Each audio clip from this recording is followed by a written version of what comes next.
Hello everybody and welcome back to episode 153 of Enter Crypto, where twice a day I keep you informed and fully up to date on all things crypto.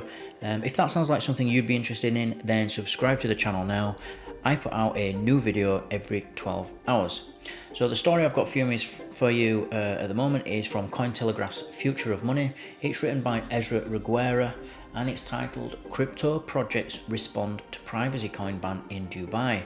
For anyone who doesn't know, this week, or I think it was the back end of last week, Dubai banned privacy coins. That is to say, coins like Zcash, which is kind of optional privacy or opt-in privacy, as you would say. And then there's other ones like Monero, which are basically brilliant cryptocurrencies. And they are ultra private, and they are private they're not opt-in, they are private by default.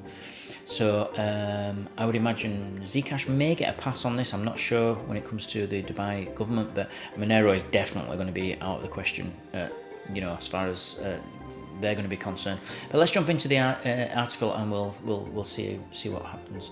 So Christopher Goes, co-founder of privacy protocol ANOMA, pointed out that privacy is a basic human right and a ban demonstrates a lack of consideration for the public. The Virtual Asset Regulatory Authority, or otherwise known as VARA, recently provided the much-awaited guidelines for virtual asset service providers in Dubai, the UAE, which included a ban on privacy coins. On February the 7th, VARA released several rulebooks for VASPs, including the Virtual Assets and Related Activities Regulations for 2023, in which VARA mentioned a prohibition on privacy coins. In the document, VARA wrote, "The issuance of anonymity-enhanced cryptocurrencies and all VA activities related to them are prohibited in the Emirate." So when you talk about all activities, that would mean, I would assume, that would mean mining and trading them. Sort of any interaction with that privacy coin would be banned under their. That's my interpretation anyway. Under their rules. Cointelegraph reached out to several players within Dubai and a privacy protocol project to find out how market participants feel about the updated guidance on crypto in Dubai.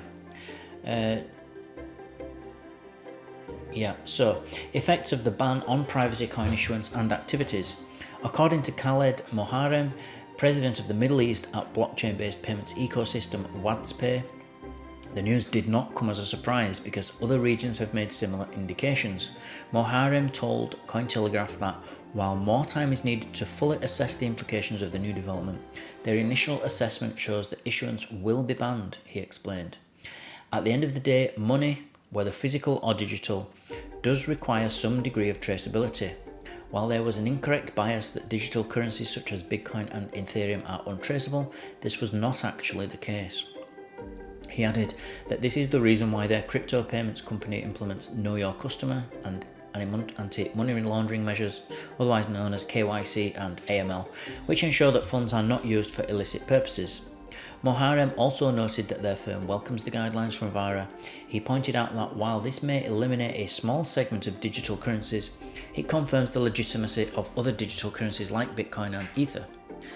Our company is very pro-regulation, and having a clear framework by which to operate in will only strengthen the industry. This news is potentially significant for growing digital currency payments, as the government is showing that they are protecting consumers as well as vendors.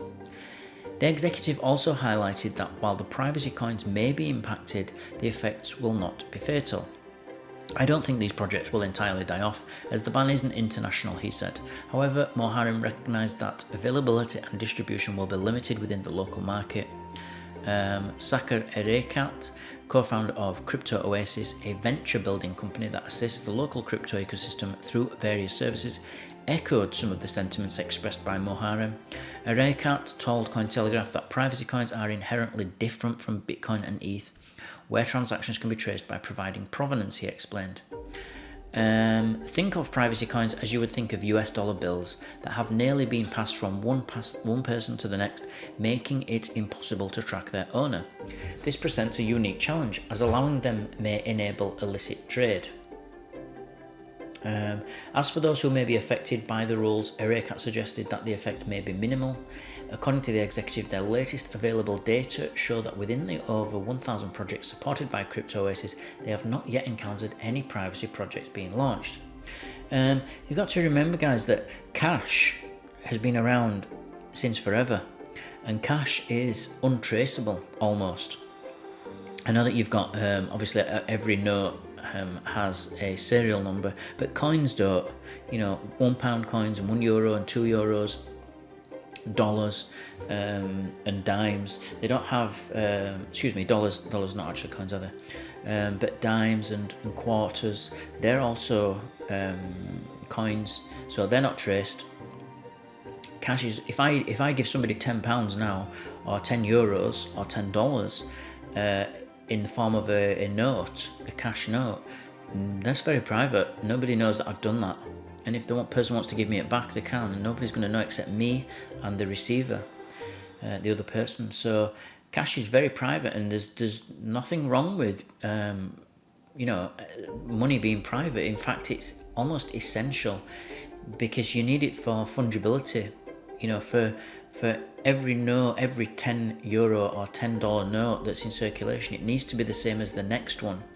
You can't have a preference over one €10 note over another, because that would that would affect the value of each note, and that can't happen. It must be fungible, and for it to be fungible, it needs to be of equal value, basically, not just written on the note. It needs to be equal value to the person receiving the money for either goods or services. And so one of the important things that projects like Monero and cryptocurrencies like Monero is they offer absolute privacy. It's it's mathematical privacy is this that we're talking about, and using zero knowledge proof.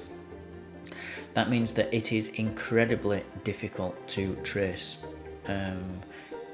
almost to the point where it's basically impossible. Now, the people the developers that run Monero, the Monero core developers, they're a bunch of great guys, and they just believe that privacy is a human right, and that we shouldn't have to, if I want to transact or trade with another person, I should be able to, and that the government should not be able to stand in the way of that. There's nothing wrong with that, and if someone chooses to use that technology to break the law, then that's up to the police or the FBI or whoever to get onto that person. But everybody else's privacy should not suffer because of that. It's just like banning cash, which I know that's what they're actually going to be doing when we get CBDCs. There's going to be no cash, and they really will know everything that we do, and the money will be programmable, and governments around the world will actually be able to tell us what we can spend our money on and what we cannot. And we'll either be rewarded or incentivized for spending it on things that the government wants us to spend it on, and we'll be disincentivized for things that they do not want us to spend money on. Or they'll just ban it altogether. We just will not be able to pay for things that the government doesn't want us to spend our money on. It'll be as simple as that. They'll be able to switch your money on and off, and punish you for bad behaviour financially. Financially punish you. So it's really, really bad. So Dubai is still on its way to becoming a global crypto. Binance, one of the first companies to secure a license from VARA to operate in Dubai, also gave its position on the topic. Binance Dubai General Manager Alexander Shahid said that the new development shows Dubai's ambition of setting the benchmark for becoming a transparent and forward-thinking Web3 hub, he explained. Binance welcomes this new set of regulatory guidelines that focus on safeguarding users and investors while supporting the development of blockchain-enabled solutions and encouraging innovations in the Web3 ecosystem. So I won't go through the whole article because it's very long and we're only halfway through. But I think the most important takeaway from this is that if your government is banning privacy-focused technology, and you're a citizen of that country, I would really be asking questions. Why is my government doing that? What's if I'm not doing anything wrong? Why am I not entitled to privacy? Why do you close your curtains or close your blinds or your shutters in your home? Is it because you're doing something illicit inside? No. Is it because you're a criminal and you're breaking the law inside? No. You value your privacy. It's the same for why would you close the door when you go to the bathroom? When you use the toilet, why do you close the door? Well, because you value your privacy. You don't want anybody looking or listening into that.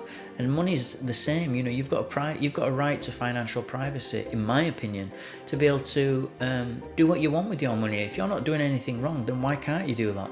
It's and if you are doing something wrong, then it's up down to the authorities to chase those people. But your privacy shouldn't suffer. We shouldn't all be not allowed privacy just because a minute group of people in society decide to break the law and use that tech to for criminal gain. So some interesting thoughts there. Now, that's the article. Remember, everybody, to please subscribe to the channel, join my team, and I will keep you updated on all things crypto every 12 hours. Don't forget to smash the like button if you feel you got value from this video, and I'll see you all in 12 hours' time.